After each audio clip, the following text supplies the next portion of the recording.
નમસ્કાર વિદ્યાર્થી મિત્રો, ધોરણ 11 કોમર્સમાં આપણે આંકડાશાસ્ત્ર વિષય એની અંદર આપણે બે ચેપ્ટરનો અભ્યાસ કર્યો. ચેપ્ટર નંબર 1 માહિતીનું એકત્રીકરણ અને ચેપ્ટર નંબર 3 મધ્યવર્તી સ્થિતિના માપ. ત્યાર પછી આંકડાશાસ્ત્રમાં ચેપ્ટર નંબર 4 છે પ્રસારમાન. તો કે પ્રસારમાન એટલે શું? તો કે પ્રસારના માપ જેને કહી શકાય. તો કે પ્રસારમાન તો કે આપણે મધ્યવર્તી સ્થિતિના જે માપનો આપણે અભ્યાસ કર્યો, મધ્યસ્થ, ચતુર્થક, વિચલન, ચતુર્થક, આવા બધા આપણે સ્થાનીય સરેરાશના માપનો આપણે અભ્યાસ કર્યો. પણ મધ્યવર્તી સ્થિતિના માપ પરથી આપણે અવલોકનોની જેને કહેવાય કે સરેરાશ કિંમત મેળવી શકી છે. કે આપણે મધ્યક શોધી તો આપણને સરેરાશ મળે કે ભાઈ આટલી સરેરાશ છે, સરાસરી જેને કહી શકાય. તો કે મધ્યવર્તી સ્થિતિના માપ પરથી માત્ર આપણે અવલોકનોની સરેરાશ વિશેનો અભ્યાસ કરી શકતા, પણ અવલોકનો જે સરેરાશ છે એનાથી કેટલા વિસ્તરેલા છે તેનો આપણે અભ્યાસ કરી શકતા નહોતા. એટલે કે જે અવલોકનો જે છે, જે આપણે મધ્યકનું માપ મેળવેલું હોય, એ મધ્યકના માપ એટલે કે સરેરાશથી અવલોકનો કેટલા સુધી વિસ્તરેલા છે એટલે કે ફેલાયેલા છે એનો અભ્યાસ કરવા માટે આપણે પ્રસારમાન ચેપ્ટરનો અભ્યાસ કરવાનો છે. કે ભાઈ આપણે મધ્યવર્તી સ્થિતિના માપમાં આપણે તો કે એ અભ્યાસ કર્યો. શેનો અભ્યાસ કર્યો? તો કે આપણે સરેરાશ માપ શોધી શકતા. કોઈ પણ માહિતી આપેલી હોય એ માહિતીની આપણે સરેરાશ મધ્યસ્થ, બહુલક, ચતુર્થક, દશાંશક, શતાંશક આવા આપણે માપ શોધતા કે ભાઈ આટલે મધ્યસ્થ વચ્ચોવચ્ચનું માપ આ છે. તો કે આવા આપણે માપ જોયા, પણ આપણને એ નથી ખબર કે એ જે માપ મધ્યક આવ્યો છે, માની કે ગુણ હોય અને વિદ્યાર્થીનો મધ્યક ગુણનો જે છે એ માની લો કે 62 ગુણ મધ્યક આવ્યો 80 માર્કના પેપરમાંથી, પણ એની આસપાસ કેટલા વિસ્તરેલા છે, એની આસપાસ કેટલા માર્ક છે, સૌથી ઓછા માર્ક એને છે, સૌથી વધુ માર્ક એને છે, આ જે માપ છે એ આપણે જોઈ શકતા નથી, માહિતી આપણને મળતી નથી. એ માપ શોધ્યું હોય તેના પરથી આપણને એની માહિતી નથી મળતી કે ભાઈ 62 સરાસરી ગુણ આવે છે, પણ સૌથી ઓછા માર્ક કેટલા છે અને સૌથી વધુ ગુણ કેટલા છે, આની આસપાસ કેટલા માર્ક ફેલાયેલા છે એનો આપણે અભ્યાસ કરી શકતા નથી. આપણે એક ઉદાહરણ લઈએ. કોઈ એક વ્યક્તિ જેને કહેવાય કે જંગલની અંદર ફરવા માટે જાય છે. કોઈ એક વ્યક્તિ જંગલમાં તો કે ફરવા માટે જાય છે. હવે જંગલમાં ફરવા જાય છે એટલે રસ્તામાં એક નદી આવે છે. શું આવે છે? નદી. હવે નદી સ્વાભાવિક છે કે નદી જે છે, હવે નદી એની પાસે હોડી હોતી નથી, કોઈ હોડી નથી, એને નદી ચાલીને પસાર કરવાની હોય છે. હવે એ જે નદી એ નદીની જે ઊંડાઈ છે એ ઊંડાઈ અલગ અલગ હોઈ શકે. કેવી હોઈ શકે?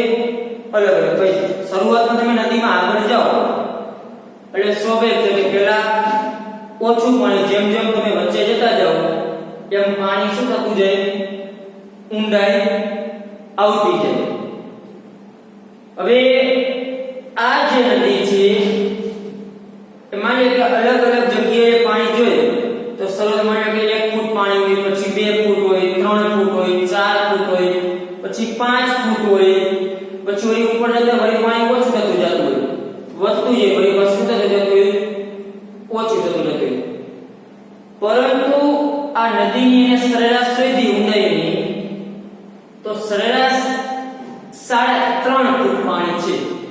કેટલા ફૂટ છે?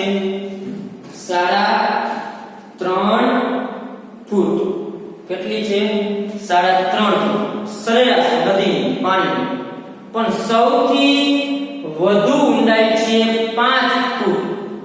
સૌથી વધુ ઊંડાઈ કેટલી છે? 5 ફૂટ. કે ભાઈ નદીમાં સૌથી જો વધારે પાણી હોય તો વધુ ઊંડાઈ કેટલી? 5 ફૂટ. પછી ભલે આગળ 1 ફૂટ હોય 2 ફૂટ વધતું જતું હોય પણ સરેરાશ ગણી તો સરેરાશ સંખ્યા પર સરેરાશ 3.5 ફૂટ પાણી તો હોય પણ ઊંડાઈ કેટલી નદીની? 5 ફૂટ. હવે નદીની મહત્તમ ઊંડાઈ છે 5 ફૂટ અને સરેરાશ ઊંડાઈ કેટલી મેં કીધી?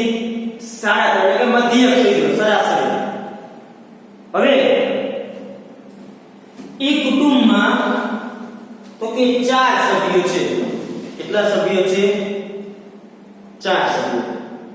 માતા પિતા, પુત્ર અને પુત્રી. હવે માની લ્યો એની જે પુત્રી છે એની ઊંચાઈ છે 3 ફૂટ. કેટલી છે? 3 ફૂટ. એના મમ્મી પપ્પા છે એની ઊંચાઈ જેને કહેવાય કે એના પપ્પાની ઊંચાઈ 6 ફૂટ છે અને મમ્મીની ઊંચાઈ 5.5 ફૂટ છે. અને એના ભાઈની ઊંચાઈ જેને કહેવાય કે 4.5 ફૂટ છે. સરેરાશ કહી દઈએ તો જવાબ માની લે કે 5.5 ફૂટ આવ્યો. કુટુંબની સરેરાશ માની લે કે 5.5 ફૂટ આવ્યો. કેટલો આવ્યો? 5.5 ફૂટ. હવે એવું વિચારે કે આપણા કુટુંબની સરેરાશ કેટલી હતી? તો કે 5.5 ફૂટ. અને નદીની સરેરાશ કેટલી હતી? 5 ફૂટ આવી. બને છે 5.5 ફૂટ સરેરાશ આવી એના કુટુંબની. અને નદીની સરેરાશ કેટલી હતી? 3.5 ફૂટ. એવું વિચારે કે આપણે તો 5 ફૂટ આવી તો બધાય નદી પાર કરી શકે. તો ખરેખર નદી પાર થઈ શકે? તો કે ના. એની જે બેન જે પુત્રી છે એની ઊંચાઈ કેટલી છે? માત્ર 3 ફૂટ જ છે. તો 3 ફૂટ હોય તો ઊંડાઈ કેટલી છે નદીની? 5 ફૂટ. તો એ શું થાય? ડૂબી જાય. અને તમે એની સરાસરી લ્યો કે ભાઈ સરાસરી 3.5 ઈ પણ કામ તમારે આવશે. એટલે આવા સમય મધ્યક યોગ્ય રહેતું નથી. કોઈ મિલિટરીનો કેમ્પ ભરાણો અને એમ કે ભાઈ આટલું વજન હોય એને આપણે સિલેક્ટ કરવાના છે. તમે સરાસરી કાઢી લો અને બધાને સિલેક્ટ કરી તો યોગ્ય રહેશે નહીં. એમાં તમારે સરાસરી કામ આવતી નથી. ઓકે. પ્રસારમાનની વ્યાખ્યા છે. જો પ્રસારમાન એટલે શું? તો કે માહિતીના જે અવલોકનો સરેરાશ માપથી કેટલા અંતરે ફેલાયેલા વિસ્તરેલા છે એ માપને પ્રસારમાન કહેવામાં આવે છે. પ્રસારમાન એટલે શું? કે માહિતીના જે અવલોકનો છે એ જે સરેરાશ માપ છે જે મધ્ય એનાથી કેટલે સુધી ફેલાયેલા છે આ માપને પ્રસારમાન કહેવાય. કે જે સરેરાશ માપ આપણને મળે છે એ માપથી કેટલા અંતર સુધી ફેલાયેલા છે આ માપને પ્રસારમાન કહેવામાં આવે છે. મેં જે ઉદાહરણ તમને પાઠ્ય પુસ્તકમાં 122 પેજ ઉપર આપેલું છે. કેટલા પેજ ઉપર? 122 પેજ ઉપર. કે પ્રસારમાન એટલે શું? તો કે જે સરેરાશ માપ છે ઈ માપથી કેટલા અંતર સુધી અવલોકનો ફેલાયેલા છે એ માપને તો કે પ્રસારમાન તરીકે ઓળખવામાં આવે છે. એ માપને શું કહેવાય? પ્રસારમાન. તો કે સરેરાશ માપથી કેટલા અંતરે ફેલાયેલા છે કે વિસ્તરેલા છે.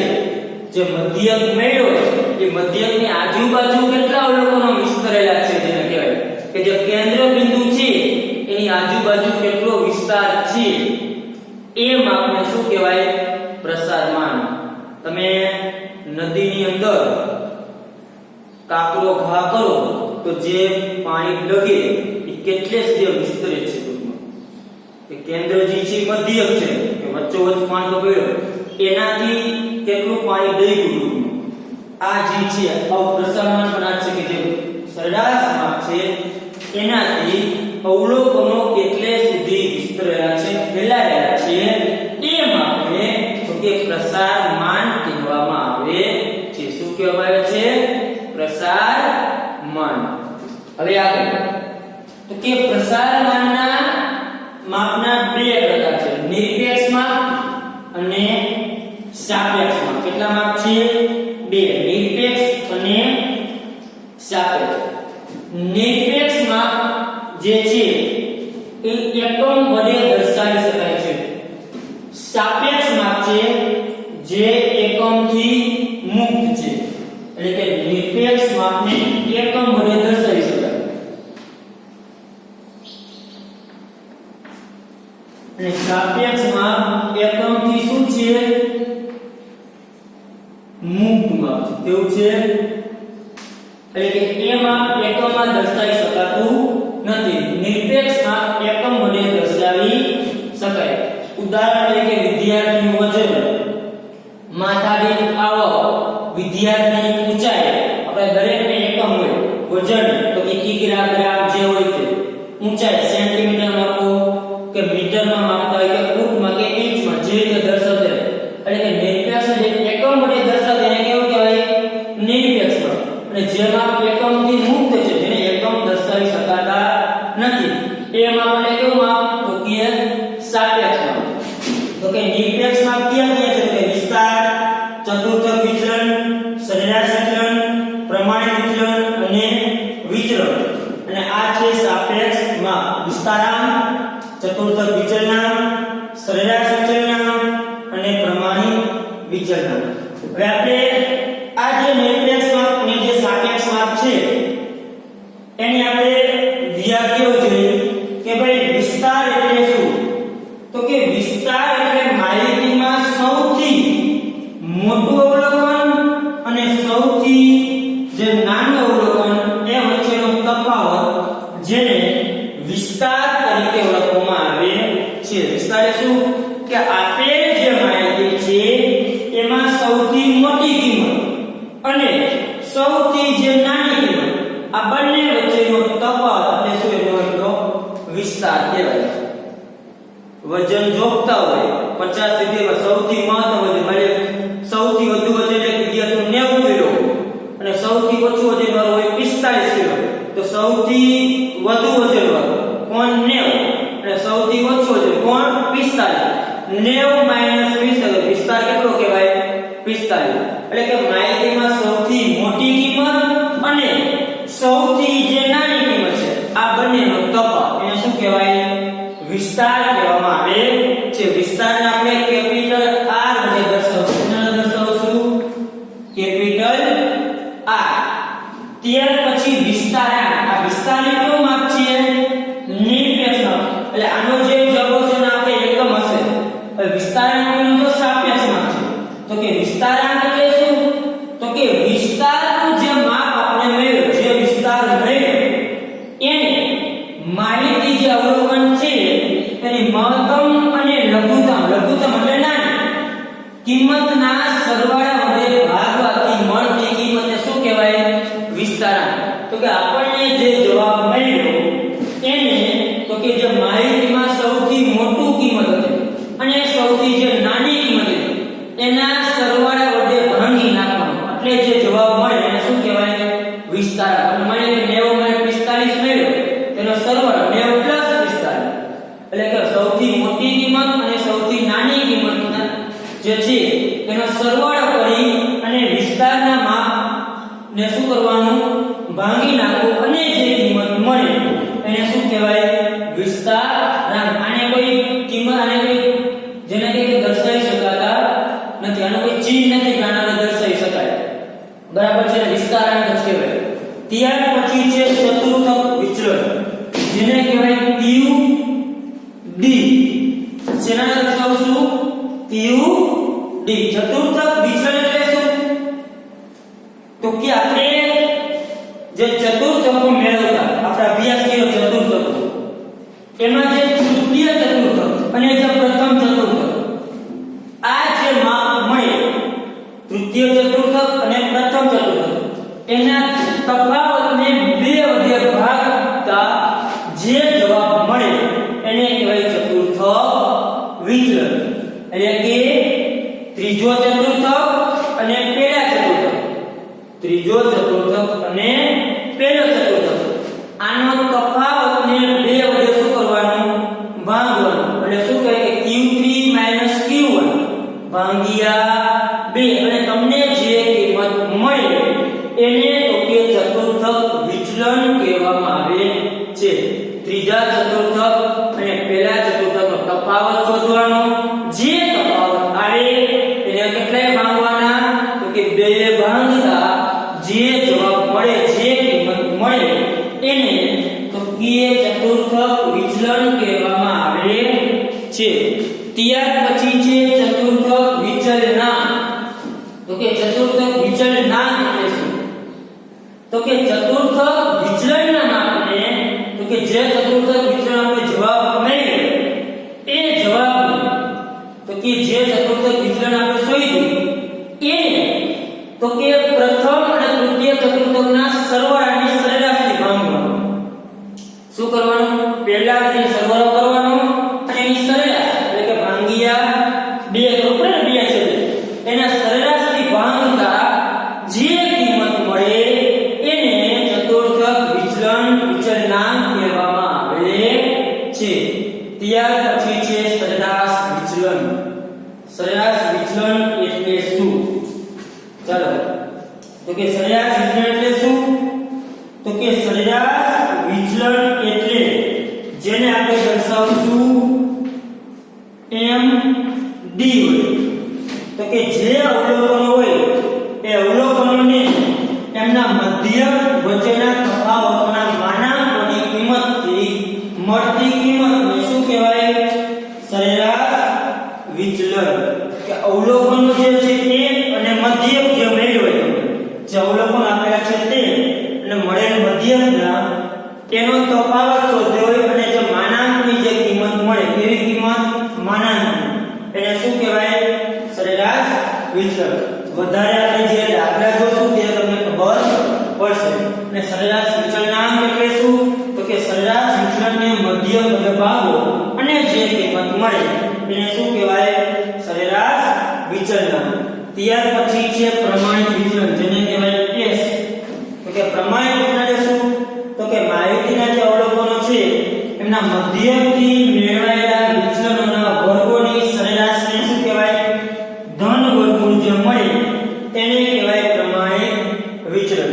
તો કે જે અવલોકનો છે એમાંથી મધ્યક બાદ કરતા જે તફાવત મળે, વિચલન એટલે તફાવત, એનો વર્ગ કરી અને એની જે સરેરાશ ધન વર્ગમૂળ મળે એને શું કહેવાય? પ્રમાણિત વિચલન. અને વિચલનાંક એટલે શું? પ્રમાણિત વિચલનને મધ્યક વડે ભાગો અને જે માપ મળે એને શું કહેવાય? પ્રમાણિત વિચલનાંક. તો કે આ જે છે આપણે વિદ્યાર્થીઓ વિશે આપણે અભ્યાસ કર્યો, પ્રસારમાન અને પ્રસારમાનના પ્રકાર. હવે આપણે જે આ વિદ્યાર્થીઓનો અભ્યાસ કર્યો પ્રસારમાન અને પ્રસારમાનના પ્રકાર, જુદા જુદા આપણે પ્રકારો વિશે અભ્યાસ કર્યો. હવે આપણે એક એક માપના સૂત્રો અને એને લગતા આપણે દાખલા જોઈશું.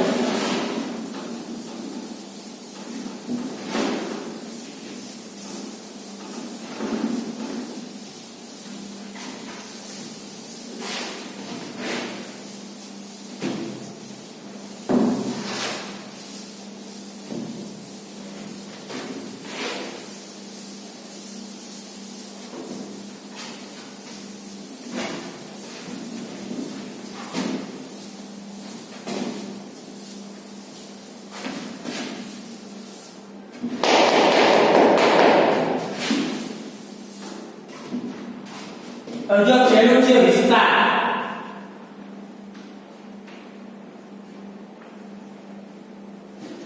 એના આપણે સૂત્રો જોઈએ તો કે આપણને ખબર છે માહિતી બે પ્રકારની છે. એક અવર્ગીકૃત માહિતી અને બીજી છે વર્ગીકૃત માહિતી. તો કે અવર્ગીકૃત માહિતી હોય એટલે તમારે વિસ્તાર સૂત્ર શું છે? તો કે વિસ્તાર કહેવાય R બરાબર xh માઈનસ xa. xh એટલે શું? તો કે અવલોકનની મહત્તમ કિંમત એક્સેલ એટલે તો કે અવલોકનની લઘુત્તમ કિંમત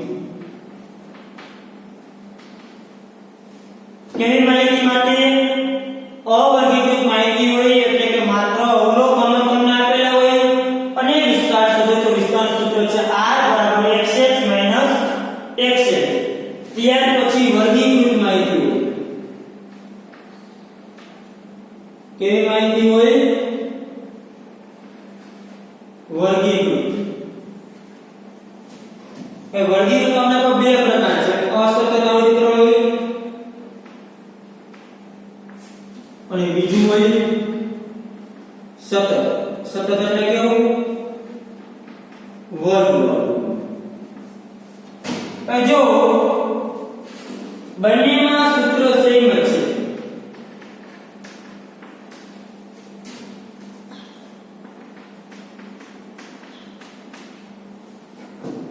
તો કે અહીં x એટલે શું તો કે ચલની મહત્તમ કિંમત x એટલે શું તો કે ચલની લઘુત્તમ કિંમત આમાં x એટલે શું તો કે છેલ્લા વર્ગની ઉધ્વ સીમા x એટલે શું તો કે પ્રથમ વર્ગની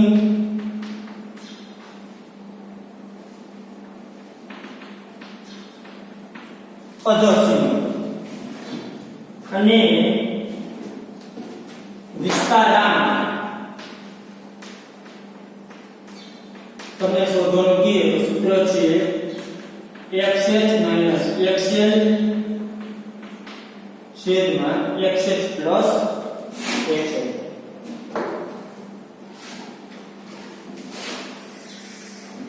હવે જો વિદ્યાર્થી મિત્રો ખાસ આયા વિસ્તારના સૂત્ર દરેકમાં સરખા છે વિસ્તારનું સૂત્ર શું છે xh -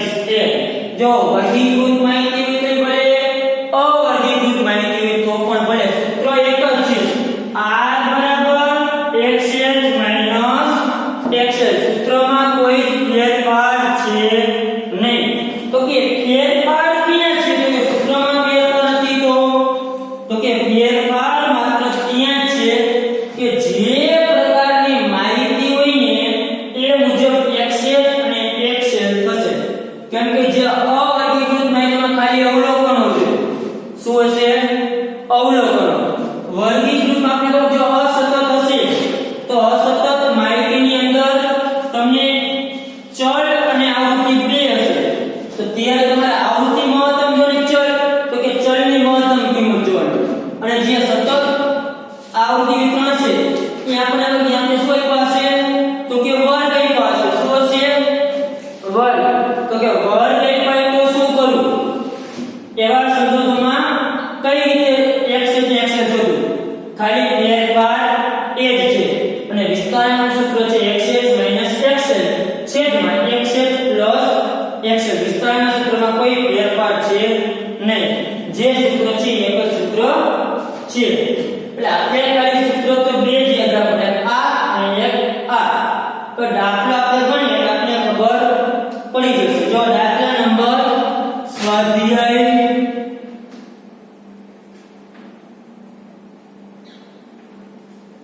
4.1 જો સ્વાધ્યાય 4.1 ની અંદર દાખલા નંબર 1 જોયા શું માહિતી આપી છે એક વર્ગના 10 વિદ્યાર્થીઓની ઊંચાઈ સેમીમાં નીચે આપેલ છે કેટલા વિદ્યાર્થીઓ આપેલી છે 10 વિદ્યાર્થીની ઈ ઊંચાઈ આપણે કેમાં 30 સેન્ટીમીટરમાં જો 10 વિદ્યાર્થી નીચે તમને ઊંચાઈ આપી છે 162 45 170 181 167 175 180 159 તો કે આ માહિતી પરથી વિદ્યાર્થી તેનો વિસ્તાર અને વિસ્તારાંક શોધવાનો ચાલો શોધવાનું શું છે વિસ્તાર અને વિસ્તારાંક તો કે વિસ્તારનું સૂત્ર શું છે x માઈનસ x a ચાલો અહીંયા x a એટલે કેટલા અને x a એટલે કેટલા તો કે આપણને જે માહિતી આપી છે એ માહિતી કેવી છે અવર્ગીકૃત છે કે વર્ગીકૃત છે તો કે માહિતી જે આપી છે માહિતી છે અવર્ગીકૃત માત્ર શું આપ્યા છે અવલોકનો જ આપેલા છે કે જ્યારે માત્ર અવલોકન આપેલા હોય તો x એટલે શું અવલોકનની સૌથી મોટી કિંમત તો કે એમાં જો સૌથી મોટું અવલોકન કયું છે તો કે 185 અને x એ સૌથી નાનું અવલોકન તો કે સૌથી નાનું અવલોકન કયું છે તો કે 145 માહિતી અવર્ગીકૃત હોય કે x અને x કઈ રીતે શોધવાના સૌથી મોટું અવલોકન તો કે 185 x એ સૌથી નાની કિંમત સૌથી નાનું અવલોકન કયું છે તો કે 145 હવે વિસ્તારનું સૂત્ર મૂકી દો કે r બરાબર x માઈનસ x l તો વિસ્તાર સૂત્ર છે કે x એટલે કેટલા તો કે 185 માઈનસ x એટલે કેટલા તો કે 145 તો કે 145 માઈનસ 185 માંથી તો કે 40 સેમી તો કે આપણે શું મળ્યો વિસ્તાર જો એકમ દર્શાવ્યો સેન્ટીમીટર ત્યાર પછી આપણે બીજું શું સૂત્ર કીધું છે વિસ્તારાંક તો કે વિસ્તારાંકનું સૂત્ર શું છે તો કે x માઈનસ xl છેદમાં xh પ્લસ xl તો કે xh માઈનસ xl છેદમાં xh પ્લસ xl ચાલો xh એટલે કેટલા 185 માઈનસ 145 છેદમાં 185 પ્લસ x એટલે 145 ચાલો 40 છેદમાં કરો સરવાળે આપણે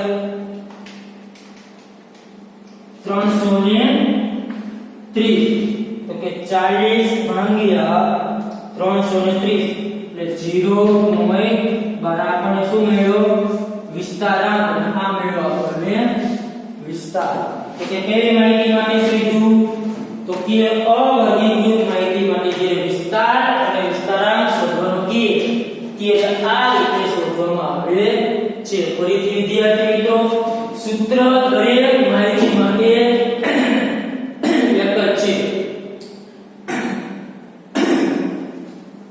અને બીજો દાખલો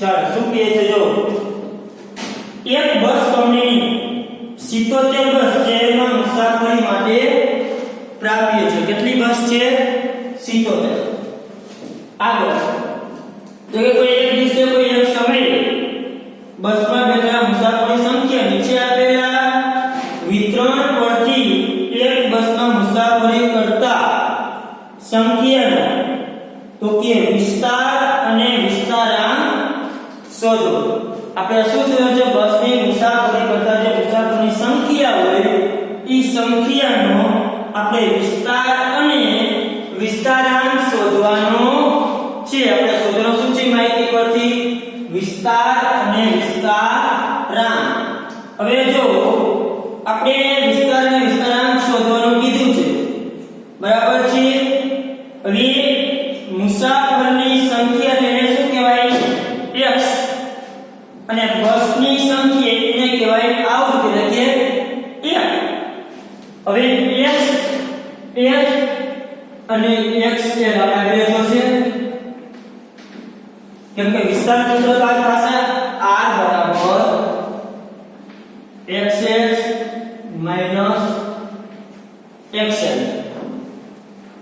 જ્યારે માહિતી કેવી છે વર્ગીકૃત એમાં કેવા પ્રકારનું છે તો કે સતત કે અસતત તો કે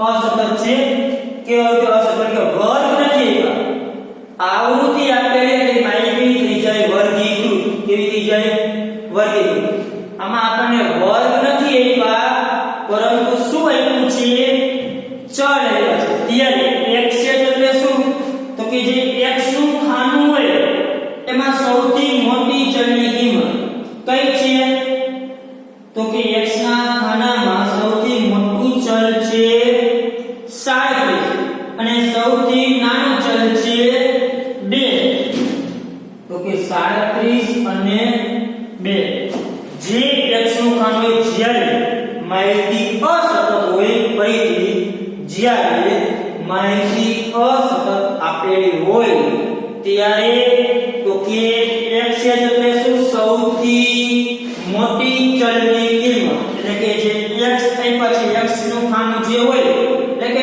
આવૃત્તિનું ખાનું ની રૂપાના સિવાયનું જે ખાનું વધે તે આવૃત્તિ ધ્યાનમાં લેવાની નહીં તો કે એમાં સૌથી મોટી કિંમત x છે સૌથી મોટું શું છે એમાં જો 37 છે મુસાફરની સંખ્યા સૌથી વધુ કી છે 37 અને સૌથી નાની કેટલા છે 2 હવે એ કિંમત શું કે તો x એટલે 37 x એટલે 2 તો કે 37 - 2 એટલે કેટલા થશે 35 પછી આપણે શોધી વિસ્તારાંક ચાલો એનું સૂત્ર શું થશે તો કે xh -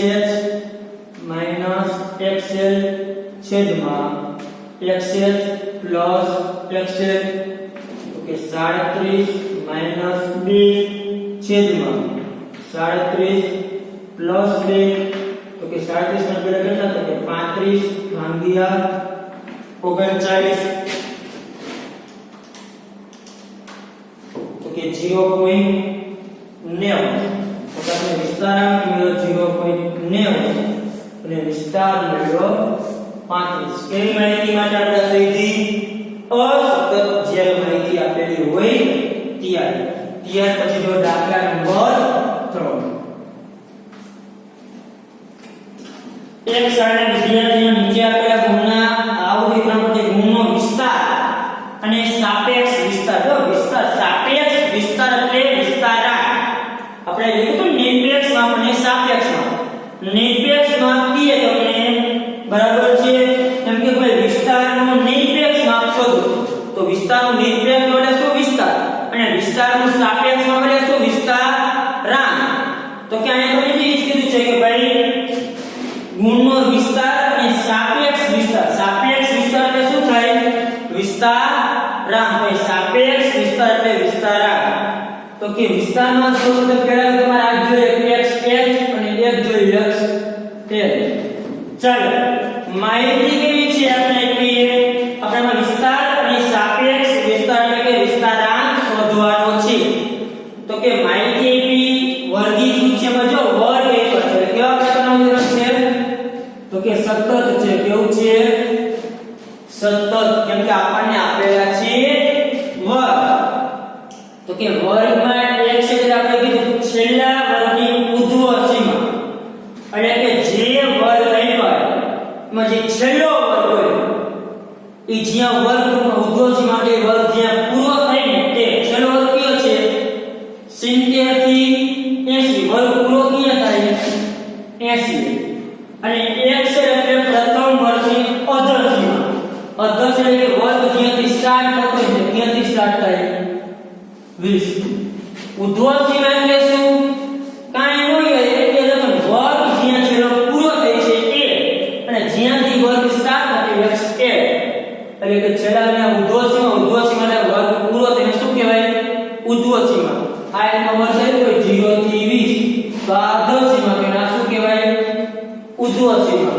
જ્યાં વર્ગ પૂરો થઈને ઉર્ધ્વ સીમા કે જ્યાં વર્ગ સ્ટાર્ટ થાય શું કહેવાય અધર સીમા એટલે કે સતત માઇનસ xl ને xl આ રીતે મળશે બરાબર હવે સૂત્ર પાછું મૂકી દો r બરાબર xl minus xl xc minus 20 એટલે કેટલા મળશે 60 બીજું આપણે સાપેક્ષ વિસ્તાર એટલે વિસ્તારાંક તો કે xh માઈનસ xl છેદમાં xh પ્લસ xl તો કે xl એટલે કેટલા તો કે 80 માઈનસ 20 છેદમાં 80 પ્લસ 20 તો કે 60 છેદમાં 100 એટલે 0.6 વિસ્તાર મળશે 0.6 વિસ્તાર મળશે 60 વિસ્તાર મળશે 0.6 એના પછી દાખલા નંબર જે 4